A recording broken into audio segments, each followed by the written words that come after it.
hell bent for leather. I can't get that out of my head.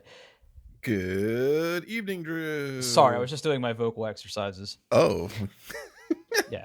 I've been listening to a lot, like a whole bunch of Judas Priest. Oh, okay. That interesting. I know they're coming to the big music fest that you're going to, but I don't think you're going to go see them, right? I have no interest in seeing Judas Priest. No. What kind of metal are they? Thrash. I would say thrash, but like wussy thrash. Wussy thrash. Okay. I mean, I was waiting for you to call me out. I knew there was a butt in there somewhere. So it's interesting, right? So I've been like down this weird 80s metal and like hair metal quagmire on Spotify. There's been a lot of Poison, a lot of Judas Priest, some Danzig. I still every once in a while enjoy some 80s hair metal. But Judas Priest is interesting, right? Because they obviously have songs that I would absolutely put in hair metal territory. But then they've got some heavier stuff too. Yeah, they existed before that, and I think like they were just kind of reacting to the trend and being like, well, we have to do stuff like this if we want to, keep selling out stadiums and shit. But I mean, I wouldn't put. I mean, Judas Priest had like a hair metal phase. They're not. Oh, absolutely. But I think that's where they started, right? Yeah. I don't know. I mean, some of their stuff goes pretty hard. I mean, I don't know. Yeah. I guess I guess you could also call it like power metal, that traditional, that big booming, vocals, in creating imagery of dragons and shit like that. But yeah. But then again, like sometimes I just Poison's on and I'm just like, yeah, or some Motley Crue. Yeah. Motley Crue fucks. Yeah. Like I could get down with Motley Crue, Poison, occasionally some Guns N' Roses. I have to be like in the right kind of mood for Guns N' Roses though. And I like some of their more like obscure tracks. I mean, everybody owned freaking Appetite for Destruction, but like I'm not talking about Paradise City or like, Mr. Brownstone or anything like that. I don't know. They're all good. It's all good. It's all good stuff. Got it. How are you? Good. This cold or whatever the heck I had is still just kind of like hanging around the corners. It's real fun. Mm-hmm. Like you'll be feeling great all day, then all of a sudden you have a coughing fit and you just can't stop. And yeah. I mean, like I said, buddy, it took me all the way from like between Christmas to I think the first week into January before I felt somewhat normal. Yeah, it's crazy. But also, friend of the show, Mandy, wants to know how your shoulder is. It's not 100% yet. I go through phases where like I think it's starting to feel better, and then like you just sleep on it wrong, and then it hurts for a few days. So it's lingering. But okay, I mean, nowhere near as bad as it was like when I first heard it, and you had to go get the big old magic, that magic shot of juice. But still, it's again like this cold. It's kind of nagging. Just nagging. So yeah. Okay. Before we jump in, I have a late breaking addition to the show. Okay. Because this is about the time of the day when I open my mail, like my actual mail in my house. Okay. There was a letter addressed to me for a replacement device lawsuit. Oh, yes. So frequent listeners to the program will know that I did submit as part of the class action lawsuit that was brought against Apple for defective iMac keyboards. The Intel iMac that I had was affected by the keyboard problem. I did have to have it repaired. I only had to have it repaired once. It was covered under warranty, I believe, but I was still able to apply for the lawsuit. They sent me money. Okay. Right. But in this, we already talked about this. Like this, I thought this was done. Mm-hmm. This was over. I thought that everything was good. You got to check. Did Tim Cook sign it? No. I don't know who this is that signed it. It says authorized signature, but I can't read that. Okay. So the letter I received in the mail today reads as follows. Replacement device lawsuit. The enclosed check is issued pursuant to the terms of the class action settlement Maldonado versus Apple Incorporated et al. Case number 3, whatever, Austin 316 or whatever, like I don't know. And the stipulation and order regarding second distribution, and then in parentheses the word stipulation in quotes. You are receiving this check because you are a class action member who cashed a check from the initial disbursement of the settlement fund. Because not all class members redeem their initial payment, there is money left in the settlement fund that is now being distributed to class members who did redeem a payment from the initial disbursement. This check is only valid until such a date and time. So I got another check. Do you want to guess how much it's for? Okay. 40. I'll give you $41. So to set the stipulation, I think my check that I received, like way back when, was for like $11. Oh, right? Okay. Right. It was not a lot of money. $3.26. Okay, you're going the wrong direction. Okay. It's you're higher. Going the wrong direction. It's higher. Yep. It's higher than that. Okay. Higher than 40? No. Okay. 24. Okay. $26.18. Okay. That'll buy me lunch tomorrow. Yeah, exactly. I'm saying, you get yourself a nice lunch. Yeah. Now maybe more people won't cash this one in, and I'll wind up like in triple jeopardy. Yeah. Maybe I'm the only person cashing these checks. That's hilarious. So what I thought was dead and done is not apparently dead and done. Okay. Well, that's all right. Yeah, there it is. Yeah. But this will give us a nice segue into what you have as the first topic here. Yeah. So I'm going to kind of take this in an interesting direction. So tomorrow, we're recording on Thursday, the 18th. Tomorrow, the 19th, pre-orders for the Apple Vision Pro open up. So by the time you hear this, everything's probably already sold out. I have no intention of buying one. I assume you have no intention of buying one. I do not. Okay. So what I was kind of curious is, so this is a new product by Apple, right? The mixed reality, spatial computing. Huh. If Apple has a track record, or everyone's going to be using headsets all the time in like 5 years. That's just how it's going to be, right? But I'm just curious, like, is there anything this product could do that would get you excited enough to spend $3,500 on this sucker at some point during its life cycle? Not from the jump. Okay, yeah. But from what I have seen of the demos, I think that they have done a better job of trying to make VR into a productivity and everyday device better than Meta did. Remember that like Mark Zuckerberg and his whole metaverse thing, like, I mean, look, I think that was a matter of priority, right? Like the Quest was always games first, right? Full VR experiences, where I'm not even sure this thing can, like, I mean, I guess it can, but like VR is not the point, right? It's this mixed reality, right? It's something you can get your work done in theory. The product that is going on sale tomorrow is not targeted at me. Yeah. It's not for me. I mean, you and I have both owned VR headsets for our respective gaming platforms, and they're fun, right? I don't use it nearly as much as I don't necessarily know if I've gotten my money's worth. Let's put it that way. Same. Yeah. But I will say that Apple, and to its credit, Meta, have done something with this headset that Apple's creating and the newest Quest 3 that I think changed the dynamic a little bit to where maybe this becomes a little more usable every day. And that is the whole like augmented reality aspect of it. Yep.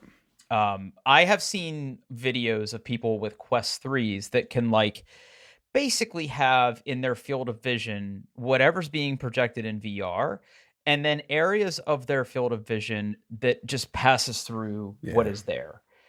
And like, to me, that's really compelling, because like the number one problem I have right now when I'm playing a VR game, because I find that my sweet spot for VR right now is seated experiences. Like, I don't I don't play the games where I move around a ton anymore, just because I don't know. It's not motion sickness and it's not being out of shape. It's just that I don't know. I just those aren't games that I enjoy. But I love simulation games, and I love things where I can like take my time and there's not like a sense of urgency in something, which is why like Flight Simulator and like those other games that I play on there are really good. But the main problem I have right now is that those still require a fair amount of fiddly input that like a joystick alone doesn't satisfy. But like what I have seen from people online is that now with this augmented reality thing, like you can just have a section of your field of vision that just passes through. So I can like look down at my keyboard without having to lift my face out of VR. That to me is important because like much like the Apple device, now I can still see everything in the room around me and have these things in my field of view. And I think that is an extremely compelling argument for it. Yeah. I mean, I like, Apple's calling this a spatial computer, right? Like, in fact, even like in like their the guidelines for developers, they're not even supposed to say VR, mixed reality, AR. Those things are verboten. It's a spatial computer, and like the idea of like, okay, I'm gonna take my calendar app and I'm gonna hang it on this wall over here, and I'm gonna take another app and put it over here, and then being able to move around your space, and those apps like still stay there in like fixed points of like of your area. I think that's really interesting, and like my brain like just boggles at the math involved in all that shit. But like this, I find this idea really compelling. I'm just like not sure that we're there yet. Like, I mean, it just, the battery lasts, well, what did they say, 2.5 hours if you're watching 2D video. Okay. 2D video. This is using the same like processor as like basically my MacBook Air. Right. And just think like, oh, it must be just chewing, like running at full, like all the cores just running hot all the time to just drain that battery. It's, I'm kind of curious. I've read some articles, and like people's like comments on comfort is very mixed. But then again, like no one, at least like in the media, has used it more than 30 minutes. So like, see, that was like the one thing, and that's actually I kind of haven't read a ton about this, to be fair, just because it's not that I have a fear that I would buy it. It's just that I just kind of want to see how this develops over time. I love Apple news. I follow Apple. I like tech news in general, but I've always loved Apple. And for me, like, if this product succeeds, it's a great story. And if it fails, it's probably even a better story. So like, I'm just strapped in. Like, I'm just curious to see how this goes. Like, what do pre-orders look like? How are people able to buy these things? Who buys them? How many did they make? How many did they sell all of them right away? How many more of these can they make after the sales go out? What is it going to be like for someone to get their hands on this and like try to do like plug it into a wall and try to do a day's worth of work with it? Like, yeah.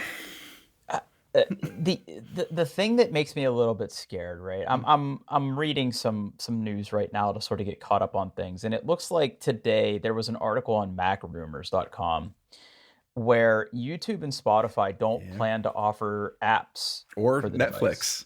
Yeah.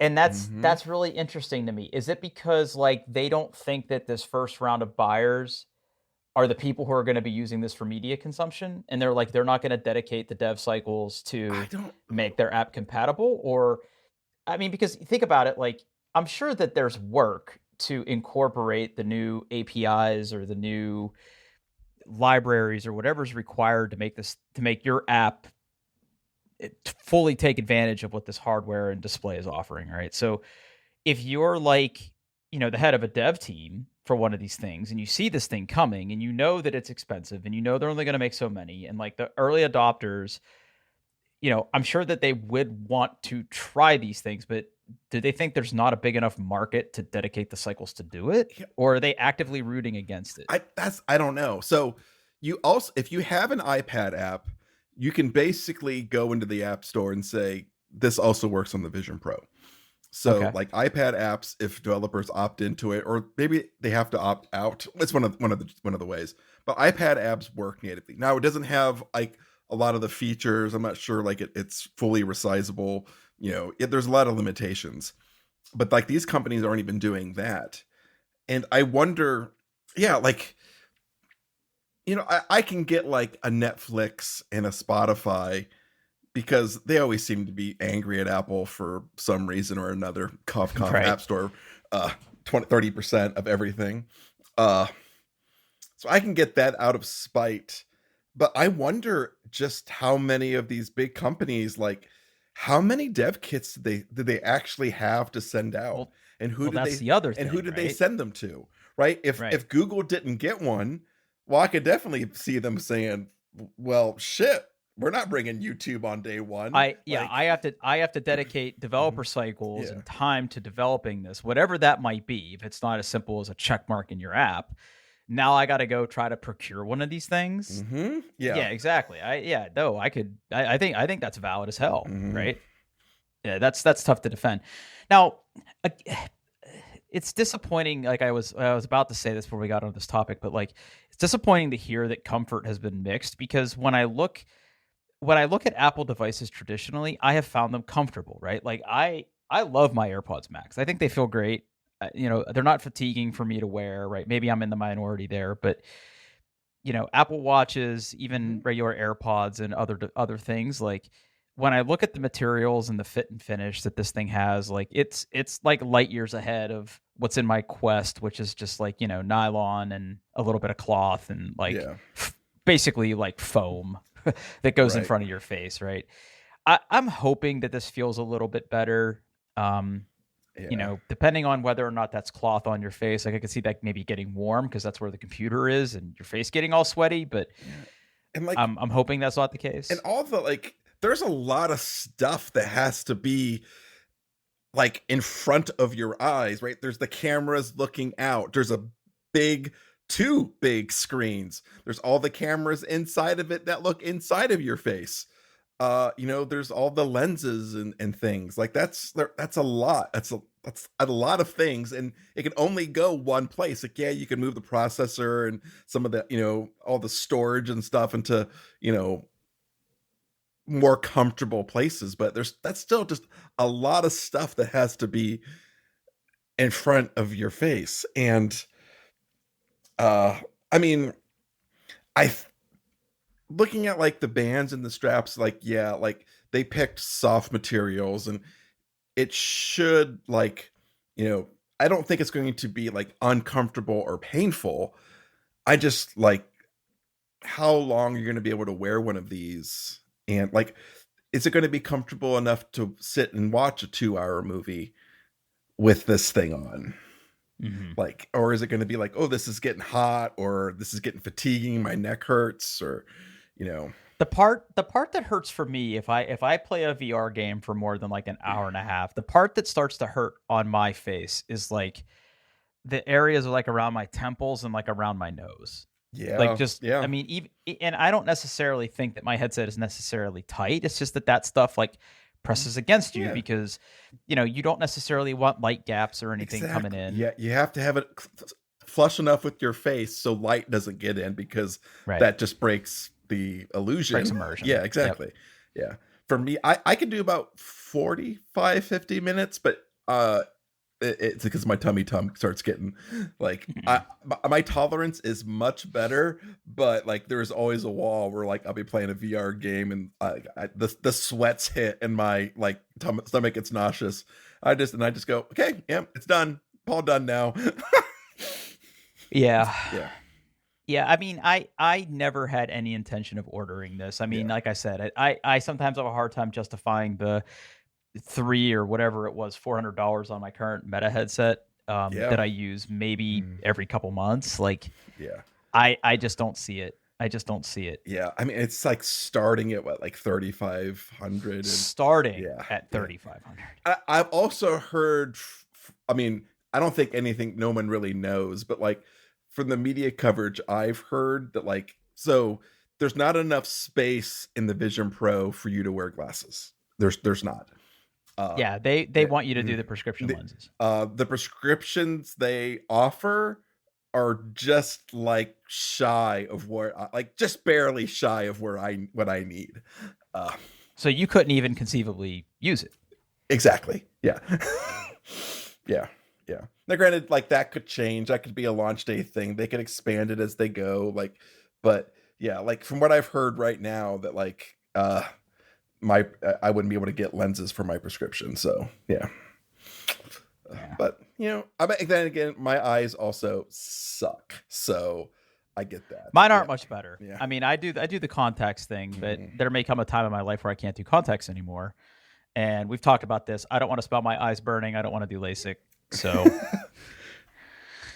yeah, I think it'll be very interesting. When do you think like the first real reviews will start to trickle in? Tomorrow? Was there an embargo? I don't know. Like they brought a bunch of February 2nd it launches for real. Like they brought a lot of media in for like a 30-second kind of like review, and I think maybe they got like review copies to take home, and I've seen the media talk about that experience they had with Apple, right? That 30 minutes. I have not seen anything where someone has said, I have had this device in my home for the past few days. Here's what I think. So that stuff hasn't come out yet. And I'm not sure it's going to come out until, you know, after the pre-orders, but maybe, I don't know, maybe there's some, I don't know if there is there has to be an embargo or something for that. So, I don't know. John Gruber hasn't written anything yet about it, has he? Nope. So no. What's that? I was like, has John Gruber published anything about the Vision Pro besides the 30-minute experience? And he has not. So yeah. So I'm guessing those are coming later. Okay. Yeah. Yeah, I'm very curious to follow it. Mm-hmm. I mean, it is extremely costly. Oh, yeah. Yeah. It's too costly for it to be so unknown. You know? Right. If it was like $1,200, yeah, I've spent more on stupider stuff. Yeah, I think $1,200 would be probably above the upper range what I would pay. Like if they had a version, wow, if they had a version that you sort of had to be tethered or near a computer for like AirPlay or something. Yeah. And maybe that cuts the cost down. And maybe it doesn't do as many things and it's not a fully contained, isolated unit. Like maybe that's the one I would do, because I feel like if I was using this for productivity reasons, I would be in my office where my computer is. Yeah. Yeah. Yeah. I don't know, man. We'll see. Yep. I mean, I think we'll see how many people actually procure one tomorrow. Mm-hmm. And I know that like a lot of the podcasters we listen to, I think one or two of them might buy it. Mm-hmm. And we'll see what happens. But I mean, people won't start getting them in their hands until February anyway. Exactly. It sounds like. Yeah. So there's still a little bit of time. Yeah, I have no intention in trying to get one of these things. And good for you too. I do want to see just like how crazy the price gets. So I probably will jump online tomorrow just to like, you know, use the price configurator to go. They're charging how much for storage? But that's about it. Yeah. Yeah. All right, let's keep on the Apple train here. You have another topic that's relevant. I did it, Drew. I took the case off of my phone. Okay, tell me about that. It is. I had a very thin case. It was fine. I had no problem with it. I've generally put cases on my phone because I'm a big scaredy pants and I'm going to drop it. I'm going to break it. But I saw there was it. You do that thing and you look and you're like, huh? There's just a whole bunch of human trapped in between the case and my Oh phone. yeah. I should take Oh I yeah. should take off my case and clean it. And I was cleaning it and I was like, huh? And then I just threw the case. Like, nope. Uh, so I've been Yeah, doing that's this. disgusting now. Yeah, going caseless for about 5 days now, and it is absolutely it's incredible. It's incredible. It's incredible. Okay, but hold on. Mm-hmm. Have you left your house? And when I Yes. say left your Yes. house, I mean like Yes. I've I know that sometimes you drop the kids off and pick the kids up, but like, have you like physically gone somewhere without a case? so I went grocery shopping without the case, and I I don't know. I use a list when I go grocery shop. I do the grocery shopping. I buy, I'm the primary like food purchaser and preparer of the house. You're a hunter gatherer. Yeah, Yes. exactly. I use a list because I know me in grocery stores. I will go in knowing I need to prepare, food for like 5 meals, and I will walk out with gummy bears and seltzer, and that's it. Like, so I make a list. Before I go to the store every day, I consult everybody and like I have all the usual stuff. Is there any special things you want? And I go to the grocery store with the list. So I am a guy who is pushing their cart and has their phone in their hand the entire time. Right? Oof. Okay. That was was the most. That's a big step It in is. your It is. relationship with your phone. And I Yeah. just went like, you know what? Like I'm just gonna dive in. It was ass puckering for the first 5 minutes. But I did it and it was fine. I did not drop my phone. I did not feel like I was going to drop my phone. And I got all my stuff and I got home and yeah, it went great. Like you know what I enjoy the most is all the gestures where you have to like swipe from an edge, whether it's from the bottom or the left or the right.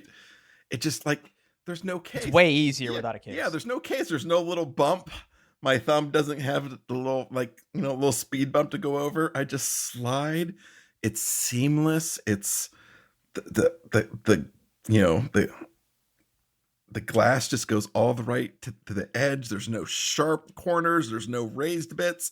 No, there is one downside, I would say. Cases do kind of hide the monstrosity that is the camera bump. Mm-hmm. So when you put it down without a case, it is very wobbly. Very wobbly. Yeah. It's not. The phones don't lay flat anymore. No, it's like we lost the ability to make a flat phone. Yeah. And like the case I had, well, it wasn't very thick. It just had enough around the edge where like, yeah, it wasn't flat, but it wasn't like a diving board either. Right. And this is just like, springy. Yeah, springy. Yeah. Exactly. Huh. But it goes in the pocket easier. It's lighter. I can see the pretty purple color because I got a pretty purple phone. Yeah,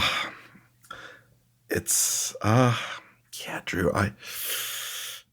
It's going to be hard to put a case back on my phone.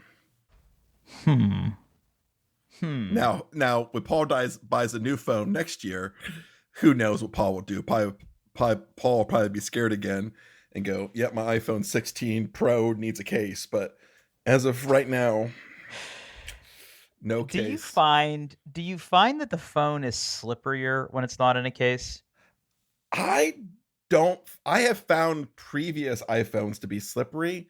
I do not have the problem with that problem with this particular phone. That actually might be true because I rocked caseless on like all my original generation iPhones, and those were plastic backed. Yeah. The pros now are metal, Mm-hmm. right?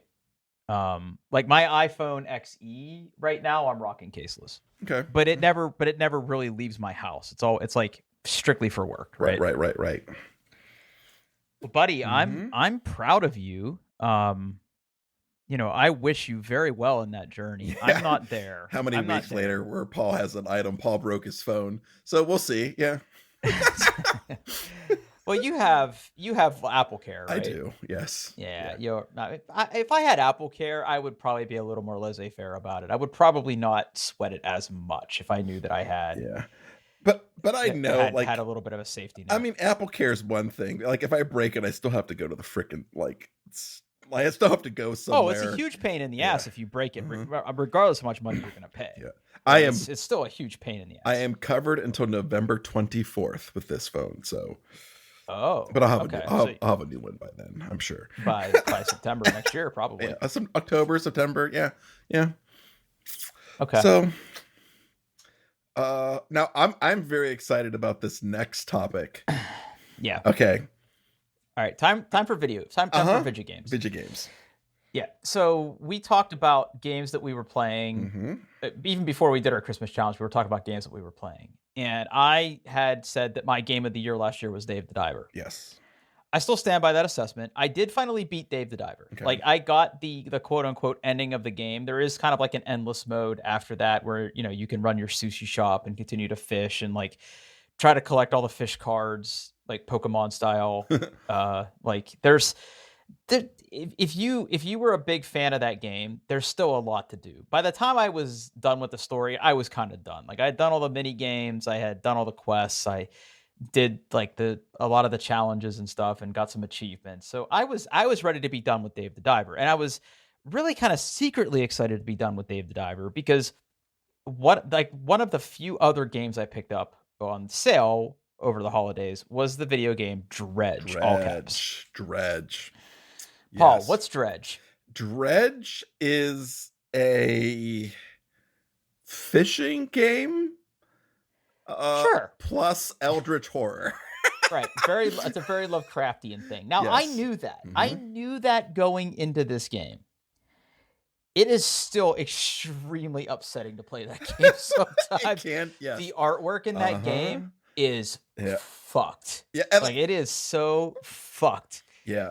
It's wonderful how it introduces it to you too, because like you get this boat and like you have to go out to the sea and you're catching fish, and it's got this little kind of like what Resident Evil 4 kind of inventory management where you've got your boat and you got to put stuff in your boat. Inventory Tetris. Yeah, you got to. Yeah, exactly. Everything has a certain shape, all the different fish, and you're catching fish, and then you catch your first monstrosity and you pull this fish out, and like even like the music's a little different when you catch the fish. It kind of gets like all like out of tune and kind of weird, and you just pull up this like big old purpley pink monstrosity.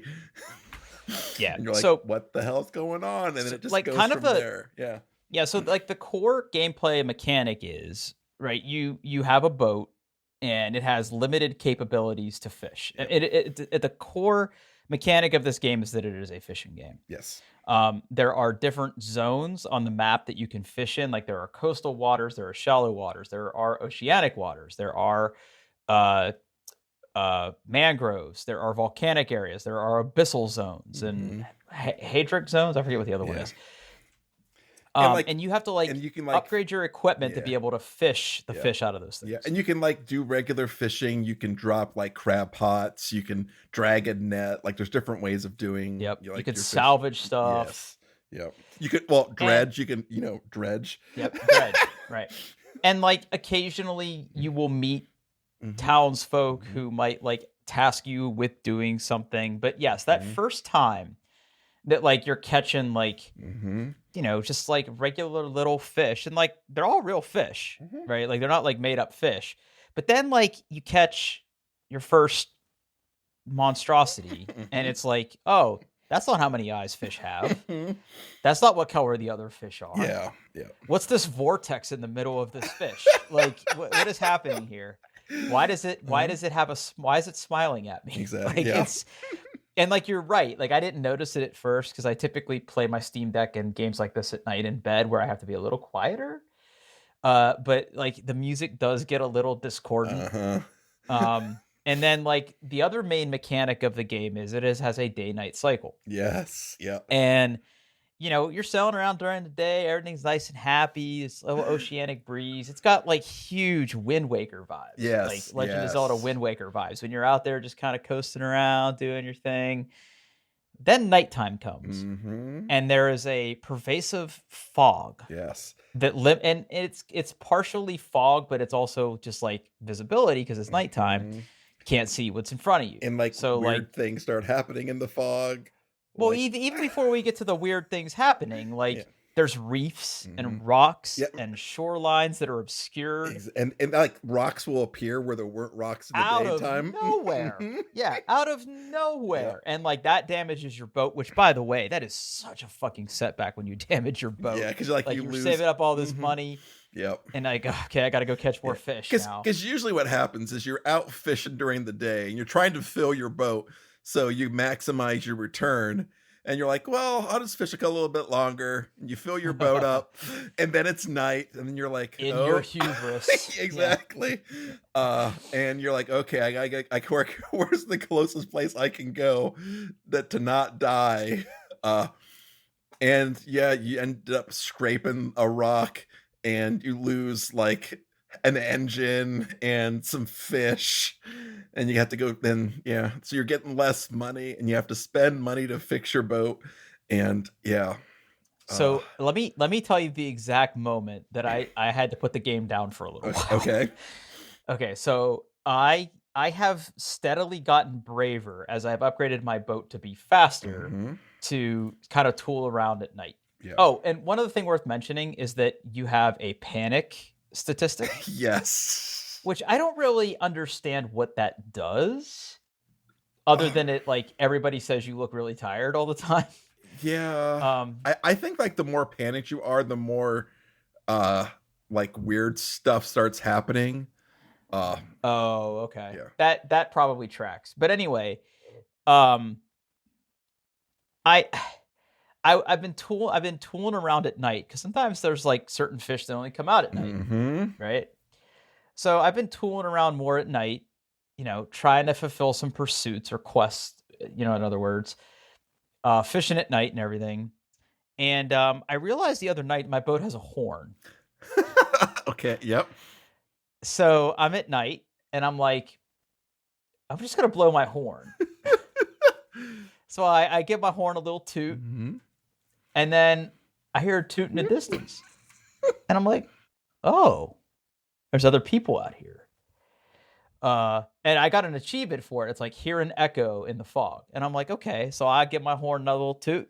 Nothing. Then I see the lights of another boat. Oh. And I'm like, oh, okay, friend. And wasn't a friend. No, it's not. It was a big fish that had a boat as its lure to catch me. So I became the fish in that scenario. Yes. Yeah. And I was like, I need to stop playing this for a little while. Like it happened so fast. Like the boat like turned towards me. Like I thought maybe there's like, oh, the NPC's coming to talk to me. No. Basically a huge like eldritch whore anglerfish with a boat for its lure came out of the dark and just ate me. Just ate my boat. And it's like, try again. And I'm like, I'm gonna take a little break. I'm good for right now. And like the tornadoes and like the big stuff that's like underneath you that you can just see below the surface, but you can't do anything about just yet. Yeah. I'm really, really enjoying it. I don't know how far I'm into the game. Like, I know that one of the main, I guess, plot points is there's these artifacts that you have to retrieve for this guy on an island. Yeah. And you can see on the map, like there's the 4 different islands in the corners and then the middle stuff. Yeah. Like there's basically one thing to do at each of those big islands. And then, then you have to do stuff for the end. Yep. Okay. I've done 3 of the islands. I'm on my 4. I've done 2 of the satellite islands. I'm on my 3rd. I'm at the one with like the research center right now. with like the big octopus in the middle or something. Well, I'm assuming it's an octopus. It has tentacles. Um, and Yes, yeah, yeah. and I've upgraded my boat a few times, and I've got some better equipment now. And like there was a period of time where I was really sort of struggling how to figure out how to like get things, and then I kind of figured it out. But Yeah. yeah, it's actually really really good. It's really really good. I want to buy the DLC for it. Yeah, I haven't played the DLC. There are two endings to the game. Oh, Uh didn't know that. yeah. I would recommend, so the true ending can be a little fiddly to unlock. So like if I after you beat it once, I would just like, just Look it up. look for a guide, figure out which ending you got, figure out how to get the other one, and then do that one as well. Yeah, Okay, it's interesting. mhm. Don't tell me. I'm not gonna. I won't tell you. I won't tell you. There. Yeah. Because Hmm. I'm curious what I'm curious what the fiddly part might be. I'm not going to look it up ahead of time. I'm going to keep Yeah. playing and get the ending and then figure it out. But it's a really really good game. So if you have a Steam Deck or is it on consoles It as well? is. Yeah, I played it on Okay, PS5. Yeah. yeah. So if you have access to a console or a computer that can run Steam, Yeah. highly highly recommend it. I still recommend Dave the Diver. Dave the Diver is like the complete opposite of this game, by the way, in every theme and every setting and every art direction imaginable. Dave the Diver is a much different game in a similar sort of vein. But Dredge has been very good. I've been looking forward to playing it for a long time, Yeah. and it definitely lives up to the hype. Yeah. So It's good. I can't wait to get the ending so we can talk about it some more. Hmm. All right, last topic for the night. Paul, you been to the mall recently? I have not. Okay. Oh, I really wanted this next topic to be basically a twofer, okay. right? Because I went to the mall this week. Which mall did you go to? I went to Tuttle Crossing Mall, which is Mhm. close to Mhm. where I live. Yes. Now before I talk about my experience at this mall, I wanna justify why I was at this mall to begin with. So Okay.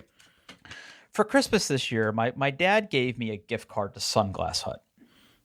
Okay. Because he was really interested in, because he knows we like tech shit and we talk about that stuff. So he saw a demonstration of the Meta smart glasses. Oh, Have okay. you seen them? Yes. Yeah. Yeah. Okay. Yeah. So I'll put a link in the show notes, but and actually I'm going to link the Sunglass Hut product page for these because it's going to be extremely relevant to what we're going to be talking about. So for those of you who don't know, Ray-Ban partnered with Meta, the same Meta we were just talking about with Mhm. VR, for these glasses called. There's basically two models that they make for men. They make the Meta Wayfarer and the Meta Headliner. And the biggest difference between the two is the shape of the frames. So if you go to that link that I just dropped in the show notes, and you scroll down a little bit, you'll see the two frames. One is like a more traditional sunglass shape. One's a little more bulbous, Yeah. Bulbous. roundy. Hmm. It's somebody's styles, but it's not mine. They're both kind of weird looking, but yeah. But If you click on the Wayfarer and you get like a little better picture of it, they're a little more traditional. They're thick frame glasses. They're not wire glasses. They're not wraparounds. They are just traditional thick framed sunglasses. And the big thing about them is in either corner of the frame on the front of the glasses are cameras. mhm. And those cameras can record video clips, I believe, like with proper app support, like you could like stream with them or do whatever, right? So my dad got me a pretty generous gift card to Sunglass Hut because I think that they are the main distributor of these things in the US. Now, Sunglass Hut has been around forever, right? Uh-huh. And I have been wanting to use this gift card ever since my dad got me this gift. I've been wanting to order a pair of these because it will cover pretty much most of the cost. Okay. And if you're on the product page, so if you're still on that link that I sent you and you go to the Wayfarer page, you can see that they offer this in a lot of different configurations. I'm personally interested in two of these. The two colors that I'm interested in is there is a black frame that are basically have clear lenses that are blue light filters. Oh, okay. So like I could wear these Oh, indoors, yeah, look right? at Like those. I could Okay. use these like if I'm tooling around like at a gun range or like doing an unboxing video or just sitting at my computer, right? Like I could conceivably use these in indoor scenarios, which I think is interesting, right? Mm-hmm. Because I'm not an avid outdoorsman. And then the other one that I was interested in is they have what also happens to be their most expensive model is they have a clear that are transitions. So like you could wear them indoors, you Oh, could wear them okay. indoors, and then Okay. have the transition lenses Okay. go into it. Okay. Now, two things. One, the apparently the blue light filter product option is only available online, Of course. Of course. right? And the other thing is that the transition lens model only comes in double XL frame size. Why would they do that? I don't know. I don't know. So I have been watching this, this product page on sunglasshut.com to Mm-hmm. see when these are available. And in the last week, it has said out of stock to coming back soon on both of these models. So I'm assuming that they are getting like another shipment from overseas or manufacturing them or whatever. So like the time is coming to where I will finally be able to purchase one of these. But much like you, I look at these things and I'm like, are these even going to look good on my face? Because like Mm-hmm. no part of me is proportional. I have like a big fat face. Like I'm just not. I'm actually like I'm a bulbous little boy. Like nothing looks good on me. Period. Right. So once upon a time, there were these things called malls where they had stores like Sunglass Hut where you could like go and see a thing before you bought it. Yep. Right. Mm-hmm. And while I was tooling around on sunglasshut.com and looking at these things, like there's obviously different options to buy. Like you can buy directly on the website, you could ship to a store, or you could like do a pickup. Now, like I said, there's a mall relatively close to me. So my Yeah. plan was to go to the mall and first of all try these on, right? First, like find the large model, which is like I think the only like the smallest size they make is a large in men's, whatever that millimeter length is. I forgot to look it up. Or if I want to get the transitions and they only come in double XL, will this like not look huge on my face? Because I think like again, I'm a shorter, stockier guy. I don't necessarily have a very long face. I have a very fat face. I don't have a very long face. So I don't know how like these big frames are going to look on me. And of course, it'd be nice to talk to somebody who actually sells these things to be like, do they have a large version of this? Are they going to be making one? Is the website, out of date? Like, or just Yeah. have somebody to bounce some questions off to, right? Okay. So I decided that I was going to go to the Sunglass Hut at Tuttle Crossing Mall. Now, I have not been to Tuttle Crossing Mall in at least the last 5 years. Now, again, if you haven't lived under a rock in these unprecedented times of ours, you know that the retail industry has had it pretty tough, Uh-huh. right? Like there's not a lot to expect. I think the only places in Ohio, or at least central Ohio, that still maintain a strong retail presence is Easton Town Center, Yeah. because that is like a destination built around that experience, right? It's an open air place. There's very good restaurants intermixed with the stores. They have higher end stores there, like Apple and other luxury brands are there. That is like a destination that people to this day still go to. It's built around a movie theater. Like there's all sorts of stuff happening there. Traditional malls in Central Ohio, not so much. Like they have Yes. really suffered. A lot of them have already closed. I don't understand why Tuttle hasn't closed, for reasons I'll get into in a moment. It's rough out there, right? Um, and I think that outlet malls are still relatively popular as well. Yeah. Yeah. Rocky's crying and barking at me. Oh no. It's Yeah, time. hold on. Pause for 1 second. Vamp for 1 second while I deal with this. Hold on, because Oh. there's way too more to the story. We can't end that. Hold on. Oh. Rocky's like, "You're done podcasting, Daddy." Okay. Apologies. No problem. That little guy, he's so confused. Hopefully that's not too jarring of a transition for the audience. No, it's all good. I wouldn't leave the dead air in, but you can leave all this in. Yeah. I'll say this about the little guy. He's confused, but he's consistently confused. Like it's about the same time he started yelling at me last week. Yeah. Okay. Mm-hmm. Anyway, picking up where I left off here, right? So I decided to go to Tuttle Mall because there is a Sunglass Hut there. Yep. Now, I drove over there after the gym one night this week, and the first thing you sort of notice is that the parking lots have obviously seen better days. Like there's not huge potholes or anything like that, but there's an awful lot of burned out lights in the parking lot. And even though we recently had some snow here and some very, very cold weather, there's that white sort of film that builds up on roads and parking lots. Yeah. I couldn't tell you where the parking lot lines were. Oh, jeez. Yeah.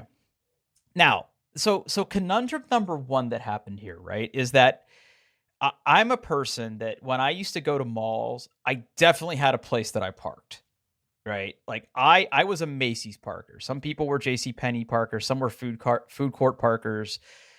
Some were like, parking over at Sears or whatever. Like I had a portion of the mall that I was just sort of naturally oriented to, and everything that I would go to the mall for, I knew in like sort of relation to where it was at Macy's, if that makes sense. Yeah.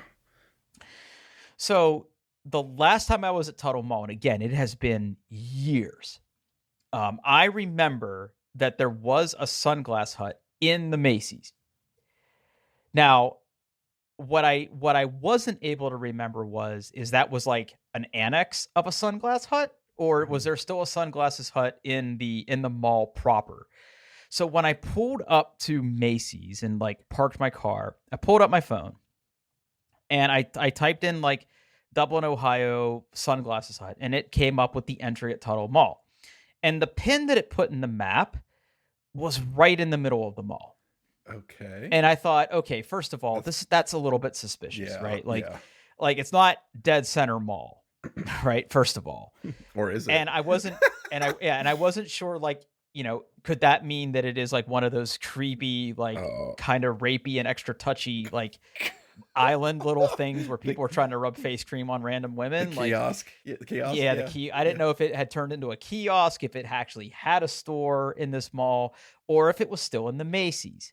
So I walk into the Macy's and I like walk over to the area where I sort of once upon a time in a fever dream thought the Sunglasses Hut was. But it was a Lens Crafters. Oh, okay. So I thought, okay, maybe I'm not completely crazy, but maybe that's where this used to be. So then I ventured out into the mall. Mm-hmm. And it was so fucking depressing. Maybe even 3/4 of the stores that I remember being there are just empty.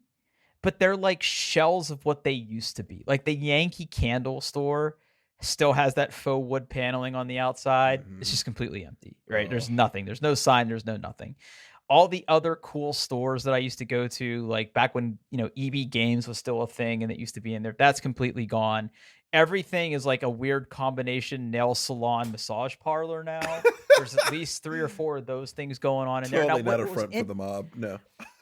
Now, what's interesting though, right, is that as I was walking through the mall, so what I did is the place that I park at Macy's is technically the second, like the upper floor.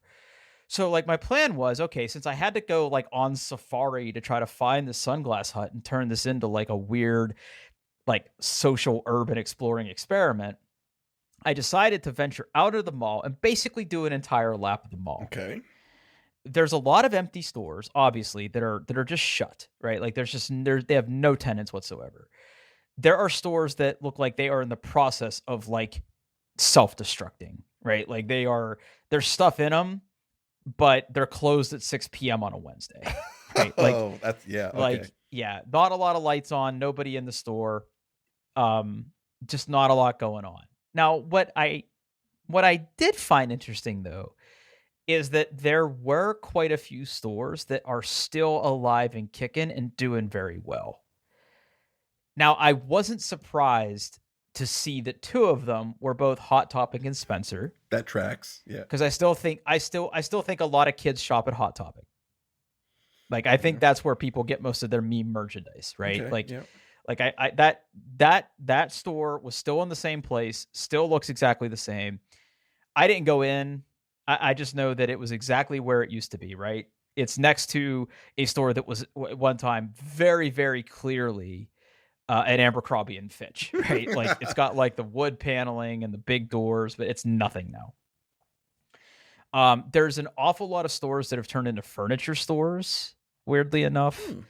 Aeropostale was still in business. Claire's was still in business. Okay. The food court, there was like literally one place that had food. And it wasn't like any major chain at all. So like I did a whole lap of and the other thing was like a lot of the escalators were broken. Oh no. So Okay. like the escalator on the other side of the mall that I ended up taking was in service, but like the escalator to get back up to the upstairs when on my way back was broken. One of like at one point in time when the slides started to happen, one of the big anchor stores went from like, I don't even know what it was. It wasn't Neiman Marcus. It was something else. There was another big like department store that used to be on one end of the mall. And then it became like Macy's 2, right? It was like a second Macy's. Okay. And then it went out of business. And now it's like a big arcade, which that was pretty cool. Scene 75, right? Scene 75 is right there, right? Like that's what that turned into. And I'm like, okay, well, that's a little cool. And it seemed like it was relatively busy for a Wednesday. And then I walked the downstairs and like, I had like this wistful kind of like, oh, that's where that Walden Books used to be. Yeah. And like, that used to be like a store that sold like sports memorabilia. And like, you know, it's just like very, very like kind of sad, kind of dingy, but also like very, very like wistful. Wistful's the best adjective I have for that. So then I'm walking, like I finished my tour of the upstairs. I go downstairs, I'm looking at the other stores and I'm like kind of taking it all in. And it's completely fucking dead. And there are a lot of stores that are just straight up closed, like I was saying. But then I noticed that the Sunglass Hut is like right in the middle of the mall. Like there's literally a Sunglass Hut in the middle of the mall. Okay. So I walk into the store. Mm-hmm. First of all, there is nobody in the store, not even staff. Like I could have grabbed hundreds of sunglasses and left.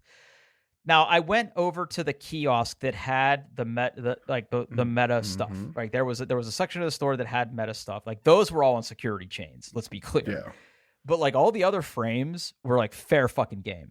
I didn't see security cameras. I didn't see anybody. Like nobody gave a shit that I was in this store. Nobody was there to wait on me. Nothing was happening. Okay.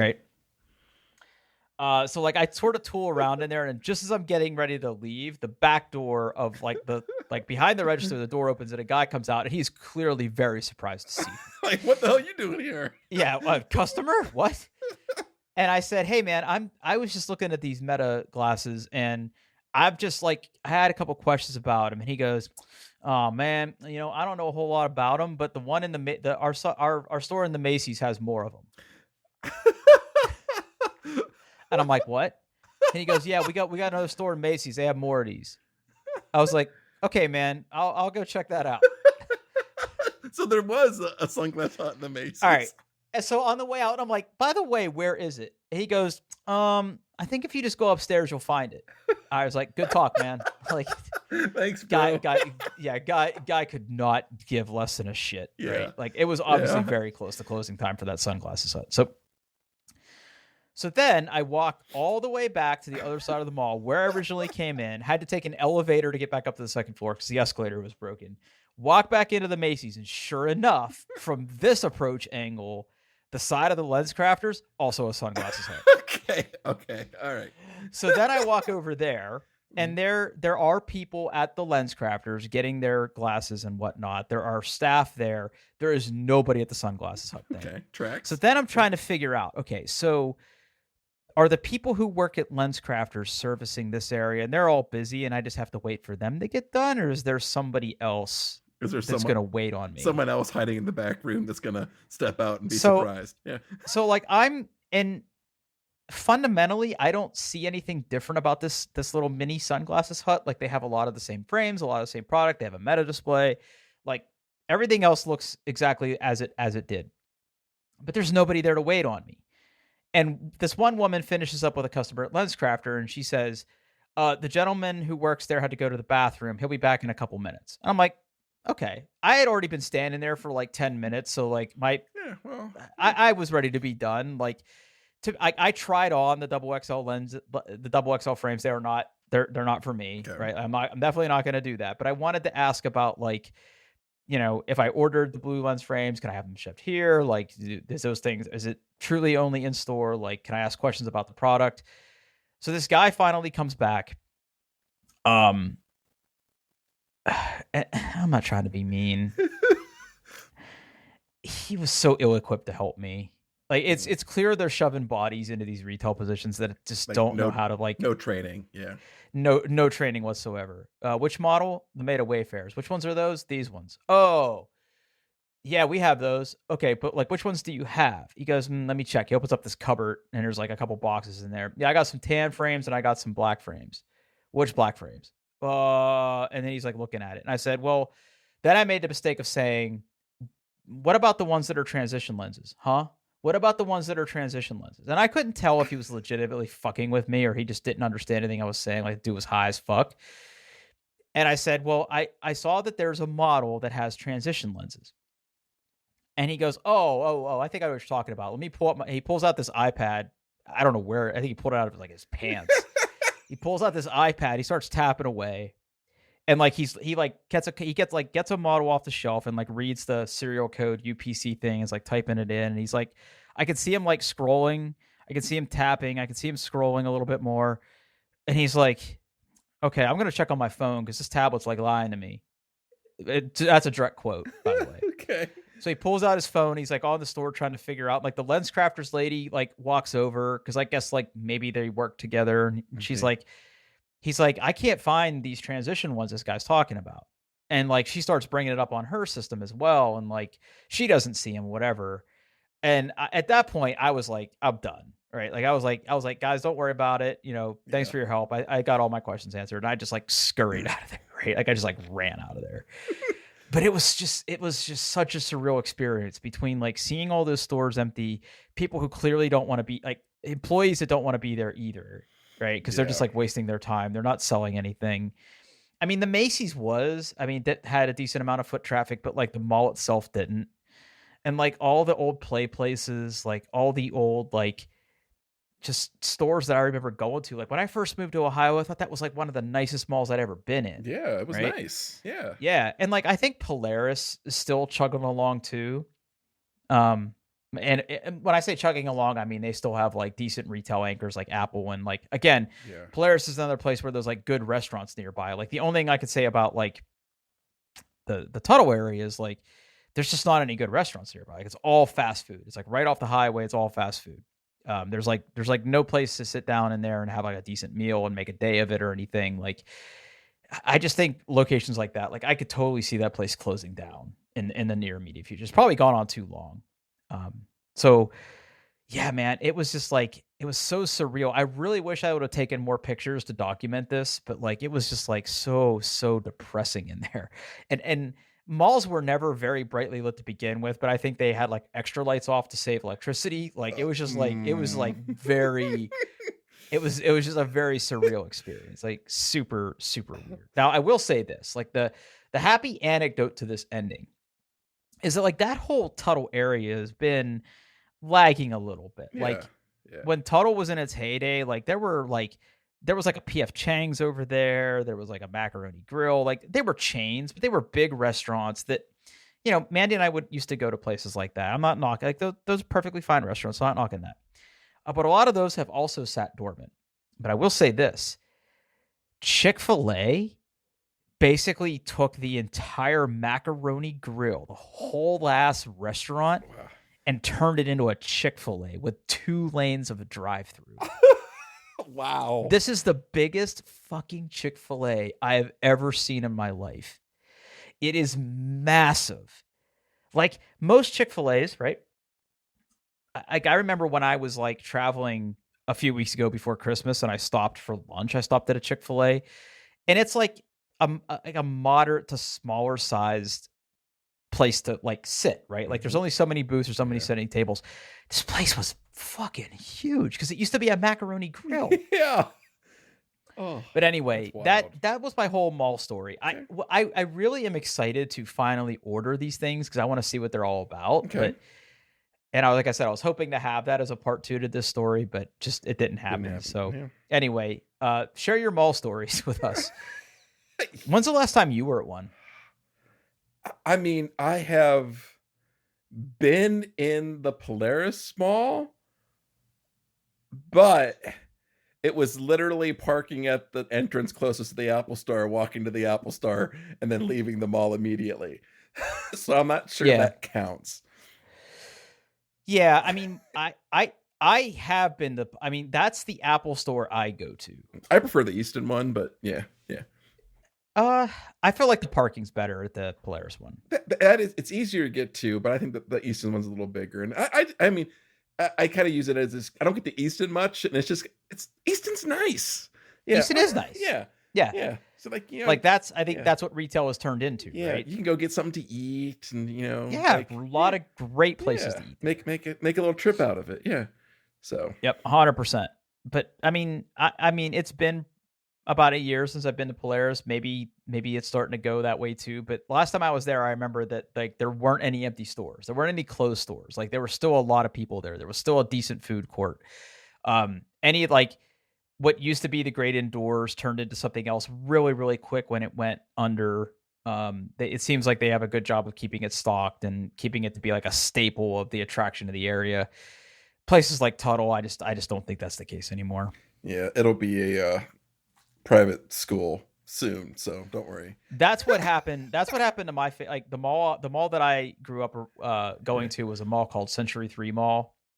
There's actually like a YouTube thing about it. I'll put a link in the show notes this week if you're really interested in reading about it. That's the mall I used to go to as a kid, and I used to think it was the coolest fucking place in the world. But yeah, like there was private classrooms in the school and everything, and like. Oh, and here was the other funny thing, right? So after I like ran away from that mall like it was on fire, like I decided to get Chipotle on the way home. Mm-hmm. And you know where the Chipotle is at Near Tuttle there. I do. Yeah, because it's not too far from like where your office is. Mm-mm. Do you remember what used to be next door to the Chipotle? There were 2 stores. There were 2 stores next to the Chipotle. I don't remember. Okay. One was a T-Mobile. Okay. That's still there, by the way. Okay. The other was GameStop. Oh, yeah. Okay, the GameStop isn't there anymore. Okay. It's a gym. That's not a very big gym. No, it's like a very, very skinny and narrow gym. It was really, really weird to look at. It won't be there in 6 months. Don't worry. It's very weird what is happening with some of these retail spaces right now. Dude, have you walked into a GameStop anytime recently? No, I have no desire. Oh, so I did once. I can't remember why. I was looking for something for Christmas like a year ago, and that was the only place that had it. Dude, it's like 90% like Funko Pops now. It's just like it's just trying to get you to buy. Games are such an afterthought, and like all the employees are revolting, right? Like they're all just like kind of quiet quitting or just like closing the stores and leaving and never coming back. Yeah, it's really sad out there. I hate to end it on a bummer like that. I'm not trying to be a downer about things, but it's just wild out there, dude. Like we need to start leaving our houses more. I like my house. All my stuff's here. Yeah, all my stuff's here. Yeah. All right, get us out of here before my dog starts barking. Yeah. Hey, thanks for listening. Go ahead and doingthebest.com. Doingtheirbest.com. Let's get the website. Website changes. Yeah, I finally did the thing where I have different social links for everybody, and it's easier for me to add new social services. So I spent some time over the weekend and did that. So you can go to doingtheirbest.com/social, and you can see social links and all kinds of wonderful stuff. So, yay. Thanks for listening, everybody.